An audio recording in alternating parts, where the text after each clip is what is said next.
crazy? No, look from when the Jeep come out. The Jeep can't come out. The wheel them can't go on. I know we don't see it. You're crazy. One Anjo. PNP can't get my vote. You're crazy. I want Southeast. The love runs so deep. This woman says if the Prime Minister ever needs help, me would I sell me house and take the money and back him. Because me have him back straight. Because he's the best Prime Minister me never. My viewers, as always, love and respect. You know I'm always bringing you the latest, and today we've got some hot topics to dive into. We're talking about Bishop T.D. Jakes' health scare, some troubling teen drama out of Portmore, Prime Minister Andrew Holness' massive support, and Buju Banton's fiery comments on Jamaican politics. Grab your snacks because we're about to get into it. Now, this one had me shook. Bishop T.D. Jakes, the megachurch pastor known for his powerful sermons, had a health scare during one of his famous messages. The 67-year-old preacher was mid-sermon, quoting scripture, when he suddenly started shaking uncontrollably and had to be helped off stage. My heart be acceptable in thy sight, O Lord, my strength, my Redeemer. Let him go in peace.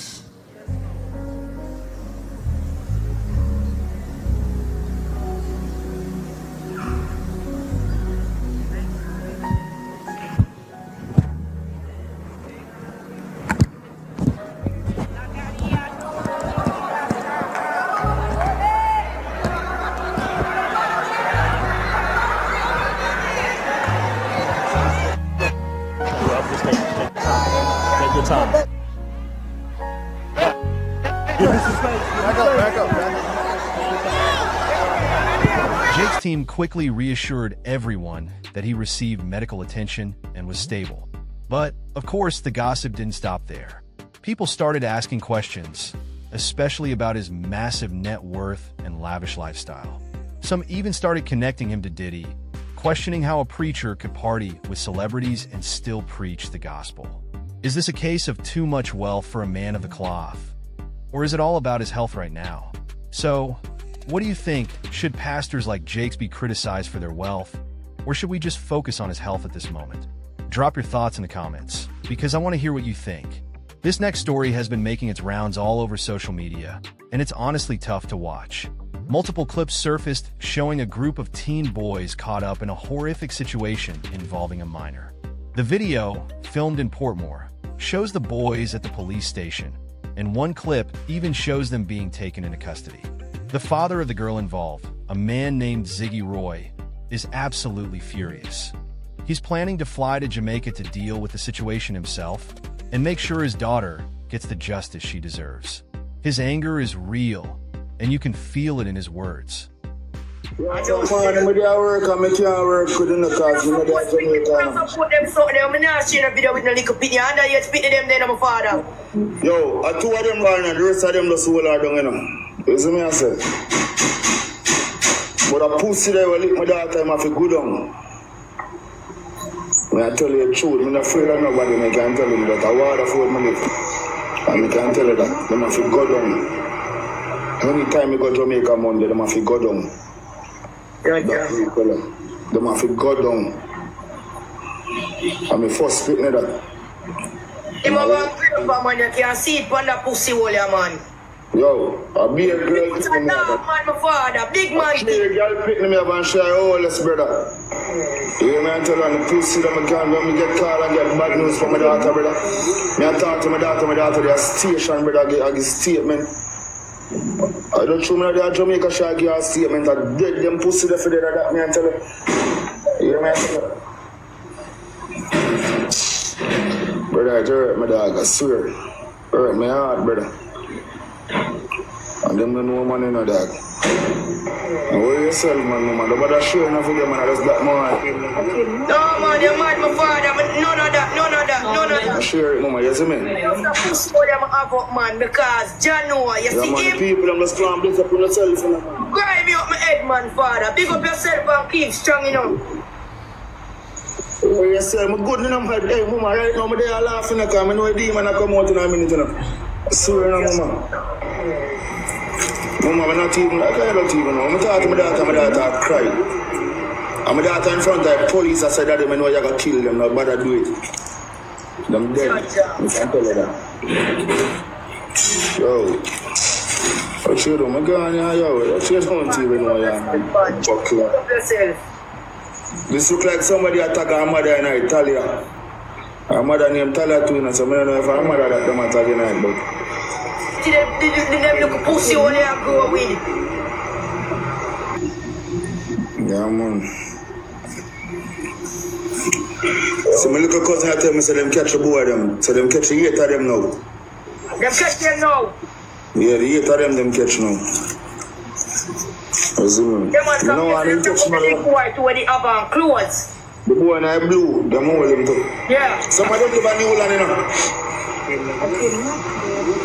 know. New Land knows how them live, you know. Yeah, man. That's far to do a mama, man, you see me? Alright, just call me, go get someone and do what you have to do as a father, man. Man, people them go and bless up on themselves, see and said, you know. Sauce for them? Yeah, give them the sauce for the priest. You have to do as a father, my G. Yeah, man, they don't know the thing, man. When I touch us out there, man, when I tell you, when I feel every talk, brother, they want to look for me, them look for me, because I know me have bucket him. And I go to say, all them parents are going to feel it, I can't tell you that. Bless up yourself, man. But here's the thing we can't ignore. The bigger question is, what does this situation say about how we're raising our kids today? One viewer summed it up perfectly. Parents, please show your children love. Teach them to respect themselves. Teach them high standards, morals, and self-esteem. That really struck a chord with me. So, what do you think? Should the focus be solely on the boys' actions? Or is this a wake-up call for how things are going in our schools and communities? I want to hear your thoughts, so let's get a conversation going in the comments. Next up, Prime Minister Andrew Holness just pulled off a massive turnout at his recent conference, and trust me, it's got people talking. The crowd was reportedly bigger than the one at the PNP conference. Social media went wild with surprise, and some folks even said they'd sell their house just to show their support for Holness. Yeah, man. Me back him and go live on roadside. Even the... Really? Is the loyalty that deep? It's pretty fascinating to see how much support he's got. But here's the question. Is this blind loyalty, or do people genuinely admire his leadership? Does this massive crowd say more about his political power? Or is it just the nature of Jamaican politics? What do you think? Drop your thoughts below, because I'm curious to know your take on this.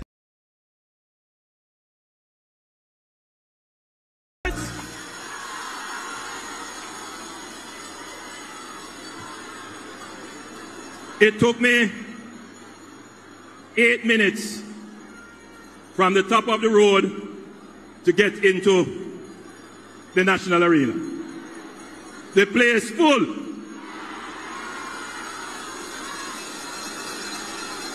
You have a crowd about 1.5 times the crowd inside here outside.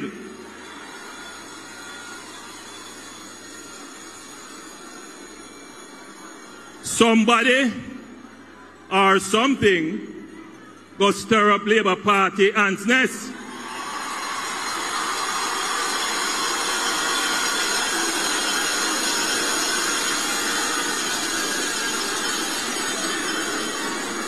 My Jamaican family locally and in the diaspora watching this broadcast, friends, dignitaries and observers in the diplomatic corps in attendance, executive members and officers and representatives of the Jamaica Labour Party on the platform. I make special mention of our friends from the Maroon community who are here with us.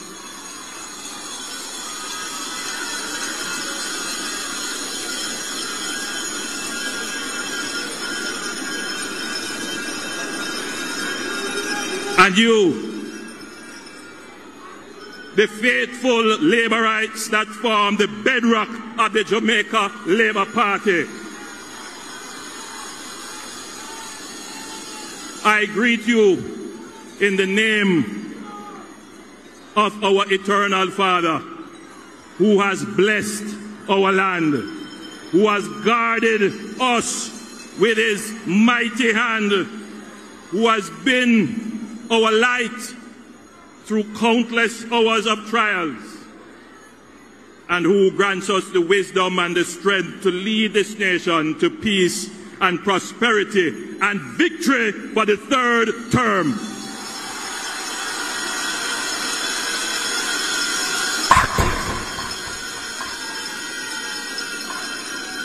We are a young nation, but as a people, we have been in a long struggle to secure our freedom, political independence, which we have done. Today's struggle is about achieving our economic independence. We want to be able to employ our own people, to build up our own business, to create wealth for ourselves. We must have a people with a self-reliant economic base. We must build the foundations of our economic system. We have a stable exchange rate backed by the highest central bank reserves ever in the history of Jamaica. We have had consistent growth, and when we have been hit by shocks such as pandemic, storms and hurricanes, we have been able to recover quickly. This speaks to a new quality of the Jamaican economy developed by this administration, which never existed before, and that is resilience. The ability to withstand shocks and difficulties and recover quickly and even more stronger than before without relying on borrowing or external help. Economic management is a means to an end, ultimately cutting the debt in half, stabilizing the exchange rate, stimulating full employment, must translate into better roads, better housing, better health care, better education, better wages, better garbage collection, improved security, indeed a better quality of life for all Jamaicans. Your government understands this, but your government also understands that you cannot have a sustainably better life without a strong, growing and resilient economy. However, we would be mistaken to believe that a strong economy by itself will automatically lead to a better quality of life. The people in Troy who were without a bridge for 2 years, the people in Rasta City who waited for their housing development for 5 years, they didn't have to wait because there was no money. We had the revenues from the economy. But what delayed their improved quality of life? What delayed it was bureaucracy, inefficiency. Things just take too long to get done. We have the capital budget, but we don't convert it fast enough into the goods, services and products that you need. We must become more efficient in what we are doing. The theme of our conference is active and strong, delivering on the mission of prosperity for all. We will be active and strong in ensuring that the vulnerable in our society, the poor in our society, those that have been left out, those that feel frustrated, we are going to be active and strong in ensuring that they too can feel a part of the prosperity train of the Jamaica Labour Party. We didn't create this crisis of cost of living, but we are the government and we take responsibility for steering the ship through difficult and choppy waters, and that that is why, Labour Rights, we have always been the better sailor, the better captain of the ship of Jamaica. Whenever Jamaica faces a crisis, it is the Jamaica Labour Party that is called upon to navigate the difficult times. And we have navigated the difficult times of COVID, of supply chain shocks, of hurricanes and other natural disasters, and we have done it so well that the rest of the world holds up Jamaica as the example of a small country that is doing what is right by its people, ensuring that we are not in debt, ensuring that we have our own resources to stand on 2 feet and deal with crises when they occur. We announced the innovative initiative, first time ever in the history of Jamaica, a reverse income tax credit. Some of you inside here already get it.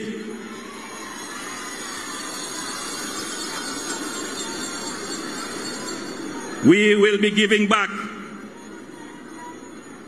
to persons who are self-employed or who are employed $20,000. And already we have given, when we make the payment coming up this week, 290,000 Jamaicans would have received the benefit of the reverse income tax credit. 290,000 to be specific, 290,912 Jamaicans have received cash back in their hands. When has that ever happened in the history of Jamaica? It has only happened. There are a set of persons, however, that we have not fully captured in our Care Give Back program. These persons are not registered on PATH. When we walk in the campaign, we meet some of them. They are not part of our social pension system. They are not part of our NIS system. So they are just there. They're not registered, they're not known. And so they can't take part in the care program that the government is doing. Now, I wish to announce that starting in February, we will open applications for persons 18 years or older who are not registered on PATH, not part of the social pension, not captured anywhere or getting any benefit. They will be subject to a needs assessment by the Ministry of Labour and Social Security, and they will get their $20,000 check like everybody else.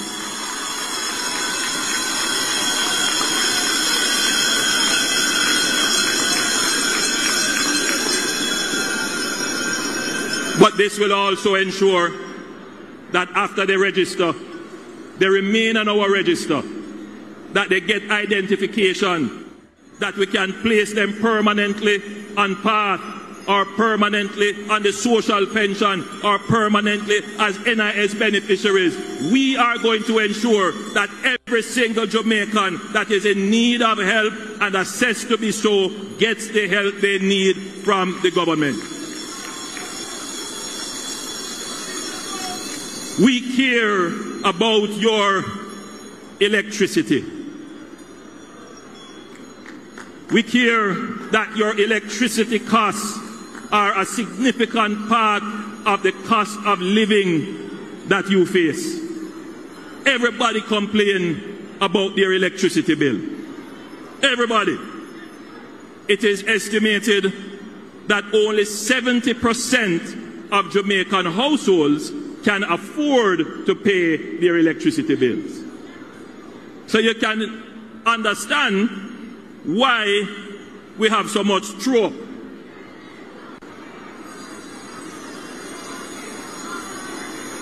But the people who throw up, most of them don't want to throw up. What they want is an electricity market, an electricity system that allows them to pay within their economic means. But the system that we have is not designed like that. There's still more that can be done to make electricity more affordable to Jamaicans, particularly particularly those Jamaicans who earn minimum wage.